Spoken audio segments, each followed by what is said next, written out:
स्वामींकर गोटे छोट भूल पाई मत आज बहुत कष्ट करिया पड़ा, बहुत हैरान होगा पड़ा। नमस्कार, मु शुभश्री आपण मानक वेलकम कर मो मिनी ब्लॉग को। किछि दिन पूर्व स्वामी मोर आलमीरा खोलथिला और पैसा काढ़िथिले, किंतु सेटा किछि समय पई खोला रखि दैथिले।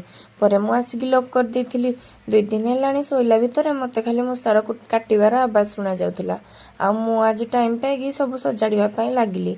जदि मूषा सब जिनस पतर काटी देथिबो बहुत जिनस नष्ट हो जाइथिबो। एते गुडे जिनस सजाड़िबा पई निहाती टाइम लागिबो।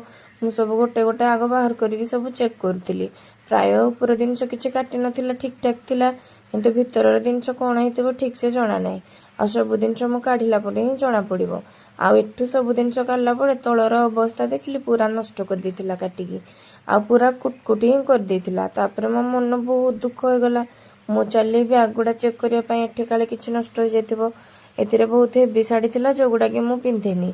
आ एठी मोर नजर पड़िला मो मैरेज फोटो उपरे। ताकू देखिकी मो मुहरे पूरा बड़ स्माइल आसीगला, कारण मो मैरेज कथा मने पड़ीगला। एटा बहुत सुंदर, किंतु पिंधिबा पई केबे सुजोग मिलुनी, कारण एटा बहुत हेवी ना, सेति पई पिंधिबा पई भी टिके टाइम लागे। आ एटा थिला मो मैरेज रो लेहेंगा, ताकू भी देखिकी बहुत सुंदर लागिला। दुर्भाग्यवशत कौनसी ओकेजन याकू मु पिंधि ही पारुनी। एटा गोटे साल थिला जोड़ा भी मूषा काट देथिला। आ गोटे छोट कमल भी थिला, सेटाको भी मूषा नष्ट कर देथिला। एमिति बहुत गुडे जिनस हमर नष्ट हो जाइथिला। साधारण किछि छोट भूल पाई हमको बहुत नुकसान आज सहिबाकू पड़िला।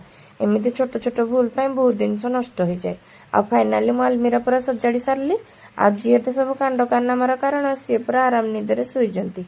आजिर वीडियो आपण मानक भल लागिले निश्चिंत लाइक कमेंट